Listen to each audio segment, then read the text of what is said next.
విక్రమార్క గారు, రేవంత్ రెడ్డి, మహేష్ గౌడ్ గారు కాదు. కాంగ్రెస్ పార్టీకి జాతీయ పార్టీ, దానికి ఒక సిద్ధాంతము, ఒక నాయకత్వం ఉంది.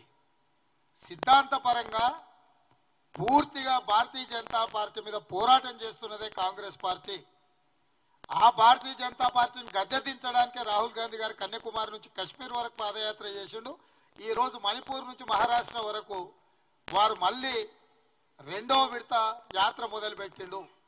అట్లాంటి పార్టీ చిత్తశుద్ధినే శంకిస్తుండ్రు అని అంటే కేటీఆర్ యొక్క ఆలోచన, అతని అవగాహన, అతని యొక్క విధానం అర్థం చేసుకోండి. కాబట్టి అట్లాంటి పిచ్చి మాటల గురించి మనం పెద్ద చర్చించుకోవడం వల్ల ప్రయోజనం లేదు.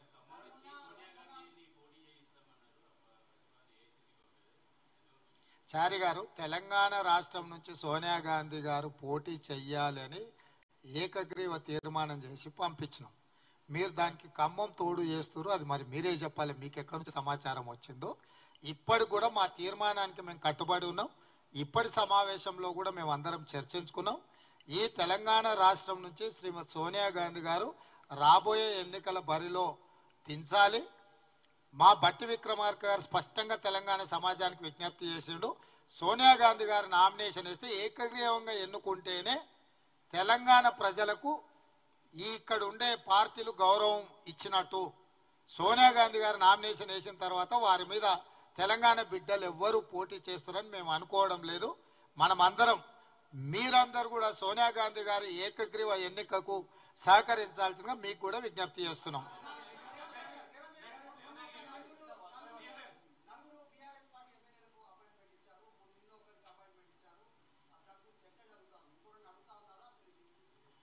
ఎవరు ఎమ్మెల్యేలు అడిగినా ముఖ్యమంత్రిగా అపాయింట్మెంట్ ఇస్తా. కేసీఆర్, హరీష్, కేటీఆర్ కూడా ప్రజా సమస్యల మీద ప్రభుత్వాన్ని కలవచ్చు. ఒకవేళ వాళ్ళ అపాయింట్మెంట్ అడిగిన సందర్భంలో నేను అందుబాటులో లేకపోతే మా ఉప ముఖ్యమంత్రి గారు కూడా అందుబాటులో ఉంటారు.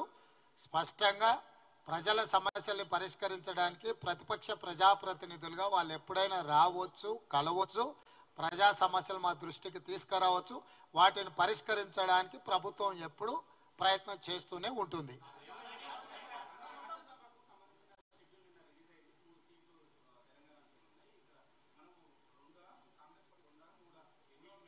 ఇప్పుడే ఏకగ్రీవ తీర్మానం చేసి అధిష్టానానికి అప్పచెప్పినాము.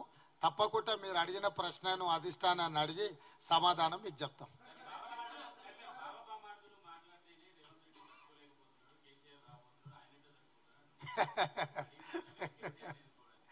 మొన్నటి ఎన్నికలలోనే బొక్కలు ఇరగొట్టి బోర్లు పడేసారు ప్రజలు. ఎవరు? ఆయననే కదా వేసింది. ఇంకా వీళ్ళేది చెప్పేది. కాబట్టి ప్రజలు ఈడ హరీష్, కేసీఆర్ లేకపోతే కేటీఆర్ కాదు, లేకపోతే వాళ్ళ మీద నేను కాదు, తెలంగాణ ప్రజలు, తెలంగాణ యువకులు సిద్ధంగా ఉన్నారు ఎప్పుడొచ్చినా కూడా బోన్లు వేయడానికి. కాబట్టి వాళ్ళంతటా వాళ్ళు డబ్బా కొట్టుకోవడం తప్ప ప్రజల దగ్గర ఏముందా? కామారెడ్డిలోనే చిత్తుకోడిపోయాడు కేసీఆర్. ఏది కేసీఆర్ మాట్లాడేది ఏంది, నేను వినేదేంది? పిల్లి శాపనార్థాలకు ఉట్టి దిగిపడుతుందా? పిల్లులు శాపనార్థం పెడతానే ఉంటాయి. ఉట్టి మీద పాలు ఉంటే తాగడానికి అందుబాటులో లేకపోతే పిల్లి కింద కూర్చొని శాపనార్థాలు పెడుతుంటది. ఏమున్నాయి వాళ్ళ గురించి మాట్లాడుకోనికే?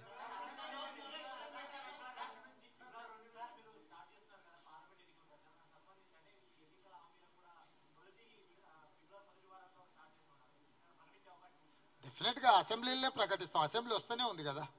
తొందరలో బడ్జెట్ సమావేశాలు పెడతారు. బడ్జెట్ సమావేశంలో ఆర్థిక మంత్రి గారు వారి ప్రసంగంలో ఏమేమి వారు ప్రవేశపెడుతున్న బడ్జెట్లో మేము ఇచ్చిన హామీలకు సంబంధించి ఆర్థిక మంత్రి గారు వాటన్నిటిని ప్రవేశపెడతారు. పార్లమెంట్, అసెంబ్లీ ఉన్నప్పుడు పార్లమెంట్ ఎన్నికలు రావు. పార్లమెంట్ కూడా నడుస్తూనే ఉంది. రాని ఏమున్నది, 100 రోజుల సమయం ఉండనే ఉంది కదా.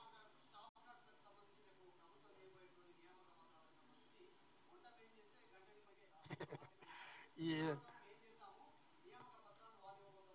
రమ్మని ఆయనను కూడా ఎమ్మెల్యేలు అందరిని ఆహ్వానించినాం. ఆయనను కూడా రమ్మని ఎవరొద్దు అన్నారు? ఏమన్నా రేపు అందరు ఎమ్మెల్యేలను పిలిచినాం.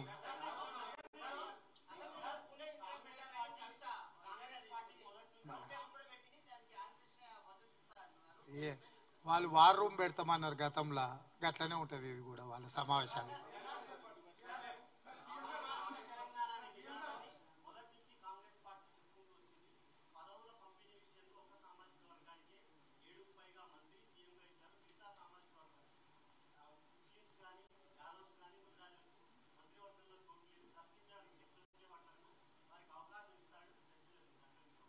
మీరేమంటే మేము కూడా అదే అంటాం తప్పకుండా.